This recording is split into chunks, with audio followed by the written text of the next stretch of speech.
Good morning, children. In the previous video, we have learned about communication and its types verbal, non-verbal, and visual communication and their importance.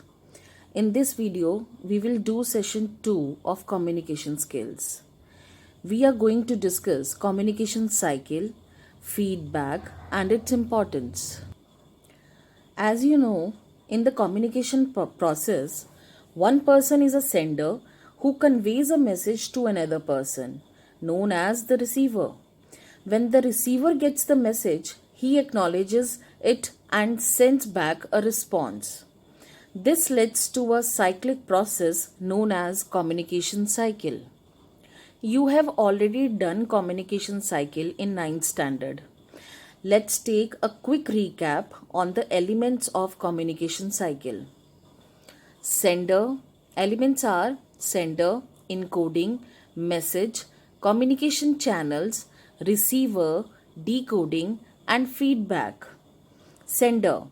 A sender is the person who expresses opinions, ideas, or messages and send it to the receiver. Second element is message. Message refers to the information that the sender wishes to convey. Encoding. It refers to how the sender wishes to communicate the message. That is, using spoken or written language, sign or body language. Channel. Communication channel. It is the medium through which the message has to be carried and sent to you, other. Receiver.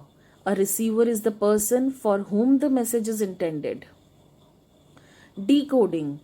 It refers to how the receiver interprets the message and translates it into thoughts depending on his circumstances and understanding. And now the last but not the least is feedback. It's a very important part of communication cycle. It is the response that the receiver gives after the message is received and understood by him. Now let's move on to our next important topic, which is feedback. Feedback is an essential factor in the process of communication cycle. It is the response or reaction of the receiver to the sender after perceiving or understanding the message. Here the receiver becomes the sender and vice versa. After gaining the receiver's response, the sender takes further reaction action, thereby completing the communication cycle. Here we have a good example of feedback. Like in school, the teacher asks questions in the class and the response from the student is the feedback for the teacher that helps the teacher to know how effectively she has taught the children. Second example is in PowerPoint presentation. At the end of the presentation, the speaker asks questions upfront to check if the audience has got the message. The response from the audience is the feedback. Another example is the monitor of your class has been instructed by the teacher to explain the rules of sitting in the class.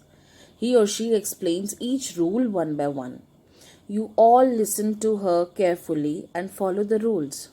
As a result, the class gets the reward of being the most disciplined class in the school. The recognition reveals the impact of feedback. Next is importance of feedback. Feedback is required to continue the process of active communication. It can be effective only when it is heard, interpreted, and accepted. It determines the way forward. Feedback helps people to get on track. It guides them to know how others perceive their performance. Feedback is a vital part of effective learning as it gives clear guidance to the students on how to improve their knowledge and performance. It can enhance a student's confidence, self-awareness, enthusiasm for learning. Depending on the feedback, one can take the right action for the next step. Now next is salient features of effective feedback. First, effective feedback can be positive but could be constructively negative too. Means do not shy from giving a negative feedback when required, but say it well. Rehearse your opening line well so that you are understood by the other. Next is effective feedback must be specific, timely, meaningful, and straightforward. Effective feedback will give the person meaningful, workable suggestions that can be implemented for improvement. Next point is effective feedback is goal oriented. Feedback is just not about advice, praise, or evaluation. Feedback should remind people of their goals and help them on the path to achieve them. Next point is effective feedback is future oriented. For example, a student has been consistently late in submitting the assignments. While giving the child a feedback, the focus should be on the benefits of submitting the future assignments on time rather than repeatedly asking about the previous assignments that were late. Effective feedback is always about the action process and never about the person. Effective feedback does not boast of being infallible. Next, move on to our next topic, classification of feedback. Feedback can broadly be classified as evaluative and descriptive.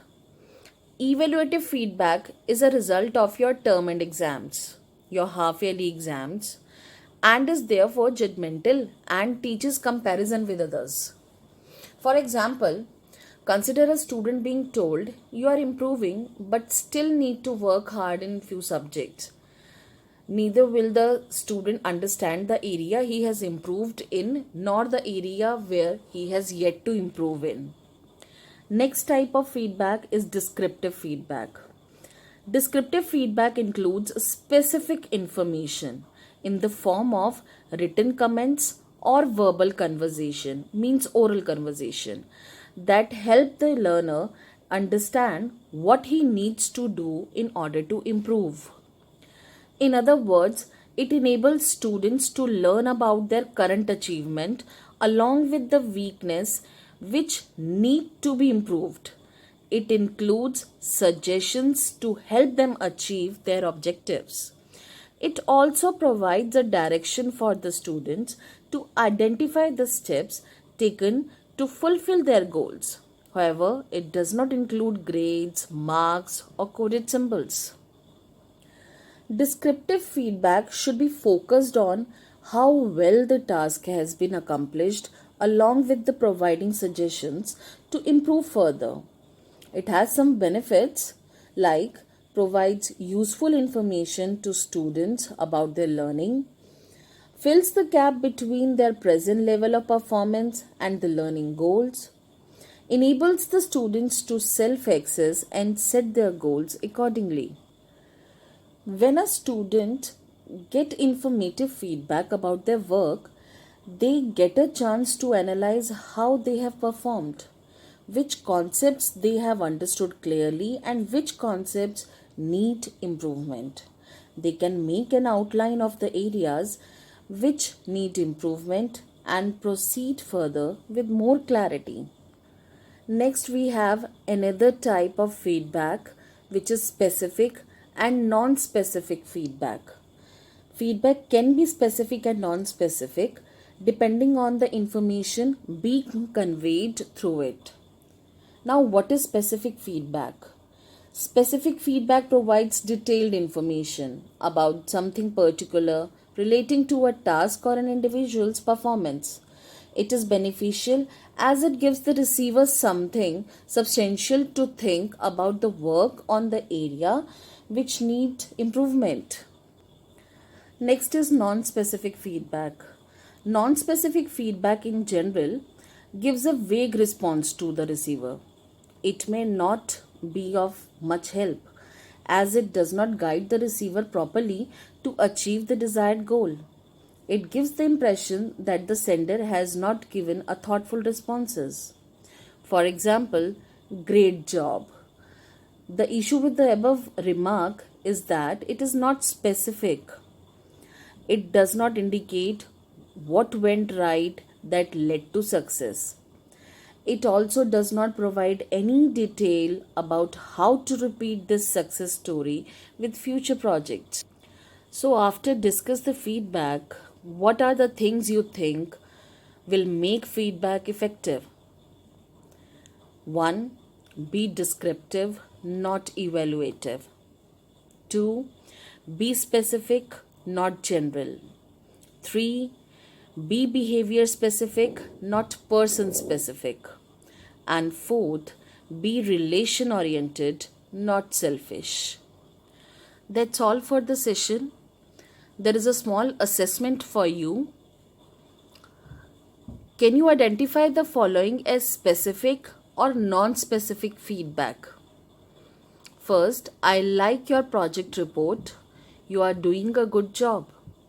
I like the way you talked about the motor in the machine. That's fantastic. Keep it up. All your team members have given the project your best. The finale to the concert in particular was mind-blowing. So you have to identify in all the 5 points that the particular point is specific or non-specific feedback. Thank you.